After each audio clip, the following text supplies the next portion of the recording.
멤버십 가입 그리고 구독, 좋아요 정말 감사합니다. 저희가 함께 다루는 내용들이요 정말 회를 거듭할수록 점점 더 깊어지고 있는 것 같습니다. 오늘 다룰 이야기는 아마 그 정점이 될지도 모르겠네요. 지금 시점은 2025년 말 여러 디지털 규제 법안들이 모두 통과된 바로 지금입니다. 코앞으로 다가온 2026년을 향한 거대한 전망, 바로 죽은 인터넷 현상과 그 폐허 위에서 탄생하는 새로운 금융 시스템에 대한 분석을 지금부터 시작하겠습니다. 인터넷은 이미 죽었다. 굉장히 충격적인 선언이죠. 하지만 여러분, 이건 단순한 음모론이나 어떤 과장이 아닙니다. 이 죽은 인터넷 이론은요, 지금 이 순간 우리가 마주하고 있는 디지털 세계의 현실을 가장 적나라하게 진단하는 아주 심각한 현상 분석이라고 할 수 있습니다.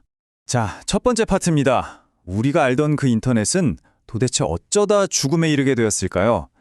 마치 유령 도시가 되어버린 이 디지털 광장을 부검하듯이 그 원인을 하나하나 파헤쳐 보겠습니다.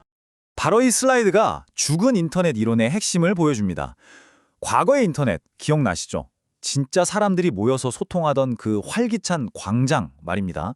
그런데 지금의 인터넷은 어떻습니까? AI가 글을 막 써내고 봇이 그걸 퍼나르고 또 다른 봇이 거기에 반응하는 정말 영혼 없는 유령 도시 그 자체가 되어버렸습니다. 인터넷의 죽음이요, 갑자기 찾아온 게 아닙니다. 이 그림처럼 아주 명확한 3단계를 거쳤죠. 1단계는 알고리즘의 지배입니다. 플랫폼들이 우리를 더 오래 붙잡아두려고 우리가 보고 싶은 세상이 아니라 자기들이 보여주고 싶은 편향된 세상을 보여주기 시작한 거죠. 2단계는 보세 침공입니다. 정치적, 상업적 목적으로 여론을 조작하는 가짜 계정들이 판을 쳤습니다. 일론 머스크가 트위터를 인수하면서 이용자의 90%가 보실 수 있다고 폭로했던 게 바로 이 현실을 말하는 겁니다. 그리고 마지막 3단계, 지금 우리가 겪고 있는 생성형 AI의 폭격입니다. 인간이 쓴 건지 아닌지 구별도 안 되는 저질 AI 콘텐츠, 이걸 슬롭이라고 부르는데 이게 인터넷을 완전히 뒤덮고 있는 거죠. 그렇다면 도대체 왜 이런 일이 벌어졌을까요? 이건 단순한 실수가 아닙니다. 구글이나 메타 같은 웹 2.0 기업들의 비즈니스 모델이 낳은 어쩌면 필연적인 결과였던 거죠. 그들은 사용자의 주의를 팔아서 광고 수익을 내야 했고 주가를 유지하기 위해 트래픽을 끝없이 부풀려야만 했습니다. 진짜 인간이 부족해지니까 봇과 알고리즘을 동원해서라도 가짜 트래픽을 만들어냈던 겁니다. 결국 웹 2.0의 탐욕이 스스로를 잠식하는 좀비를 만들어낸 셈이죠. 자, 이제 이 유령 도시가 현실 경제에 어떤 영향을 미치는지 한번 살펴보겠습니다. 이게 그냥 단순한 현상이 아니라 실질적인 금전적 피해를 낳는 거대한 문제거든요. 과연 그 수천억 달러는 어디로 증발해버린 걸까요? 이 질문을 한번 진지하게 던져봐야 합니다. 기업들이 매년 인터넷에 쏟아붓는 그 어마어마한 광고비? 과연 누구의 주머니로 들어가고 있을까요?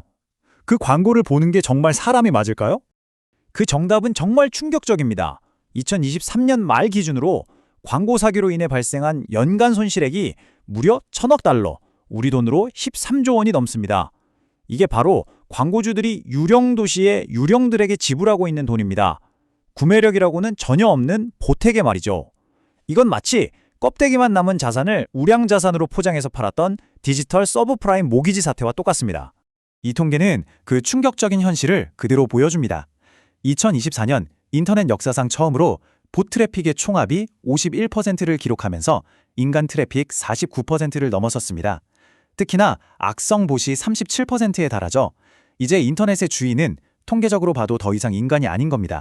그런데 상황은 더 심각합니다. 바로 모델 붕괴 현상 때문인데요. AI가 만들어낸 가짜 컨텐츠를 다른 AI가 다시 학습 데이터로 사용하는 일종의 근친교배가 반복되면서 데이터의 품질이 급격히 떨어지는 겁니다. 쓰레기를 넣으면 쓰레기가 나온다는 말이 정말 그대로죠. 한때 웹 2.0 기업들이 황금처럼 쌓아뒀던 그 빅데이터가 이제는 처리 불가능한 독성 폐기물로 변해가고 있는 겁니다. 결국 이 세 가지 메커니즘이 딸 맞물리면서 웹.0 제국은 무너질 수밖에 없습니다. 먼저 광고주들이 보색의 돈 쓰기를 멈추면서 광고 경제가 파산하죠. 동시에 AI가 오염된 데이터를 학습하면서 핵심 자산이었던 빅데이터는 독성 폐기물로 변합니다. 그리고 마지막으로 이 모든 혼란에 지친 진짜 인간들은 페이스북 같은 광장을 떠나서 폐쇄된 커뮤니티로 대탈출을 시작합니다. 결국 플랫폼엔 껍데기, 즉 봇들만 남게 되는 거죠. 하지만 여러분, 이 모든 붕괴 속에서 역설적으로 새로운 가치가 떠오르고 있습니다. 바로 AI 시대의 가장 시괴한 자원, 검증된 진짜 인간의 가치입니다.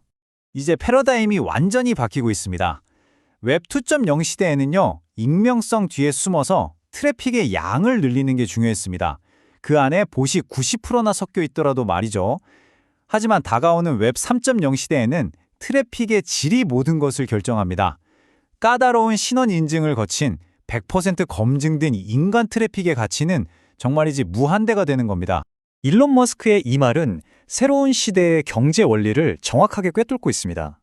AI, 즉 소프트웨어는 무한복제가 가능하니까 그 가치는 0에 가까워집니다.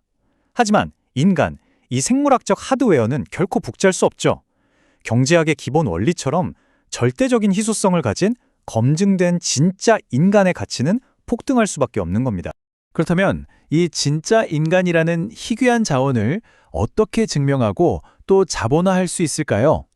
바로 이 지점에서 파이 네트워크가 해법을 제시합니다. 파이 네트워크는 스스로를 단순한 암호화폐가 아니라 이 죽은 인터넷 문제를 해결하기 위한 인간 증명의 글로벌 표준으로 자리매김하고 있습니다. 파이가 인간을 증명하는 방식은 아주 독특합니다. 먼저 AI가 신분증에서 민감한 정보를 자동으로 가려주고요. 그 다음이 핵심인데 이 암호화된 데이터를 여러 조각으로 나눠서 전 세계에 있는 인간 검증자들이 교차 검증을 합니다. 마치 퍼즐 조각처럼요. 누구도 한 사람의 전체 정보를 볼 수 없기 때문에 프라이버시는 완벽하게 보호되죠. 그리고 마지막으로 사용자들이 서로를 보증하는 보안 서클을 통해서 봇 계정 생성을 원천적으로 차단합니다. 이 세 단계가 결합돼서 강력한 신뢰 네트워크를 만들어내는 겁니다. 그리고 이 신뢰는 실제 경제적인 가치로 전환됩니다. 파이 애드 네트워크를 통해서 광고주들은 더 이상 봇에게 돈을 낭비하지 않고 100% 검증된 인간에게만 광고를 집행할 수 있게 되죠. 파이어사이드 포럼에서는 모든 상호작용에 아주 소액의 비용을 부과해서 악성 댓글이나 스팸을 경제적으로 불가능하게 만듭니다. 그 결과 파이 생태계 안의 모든 자산은 오염되지 않은 청정 자산이 되고요. 이 모든 시스템은 GDPR 같은 국제 규제를 완벽히 준수하도록 설계되었습니다. 자, 이제 마지막 단계입니다. 이렇게 구축된 거대한 디지털 신뢰 국가는 과연 어떻게 현실 세계의 금융 시스템과 연결될 수 있을까요? 디지털 신뢰 자본과 제도권 은행이 만나는 바로 그 지점을 살펴보겠습니다. 여기서 핵심적인 다리 역할을 하는 것이 바로 벤샤라는 곳입니다. 벤샤는요, 파이 같은 새로운 디지털 금융이 현실 은행과 연결될 때 필요한 모든 복잡한 법률과 규제 문제를 해결해주는 전문 인프라입니다.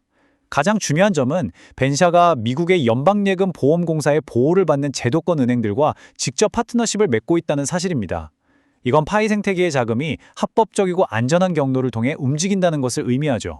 그래서 통합 과정은 이 세 단계로 아주 명확하게 진행됩니다. 먼저 수천만 명의 파이 KYC를 통해서 디지털 시민권을 획득합니다. 다음으로 벤샤라는 다리를 통해 이 디지털 시민들이 제도권 은행의 자본과 직접 연결되죠.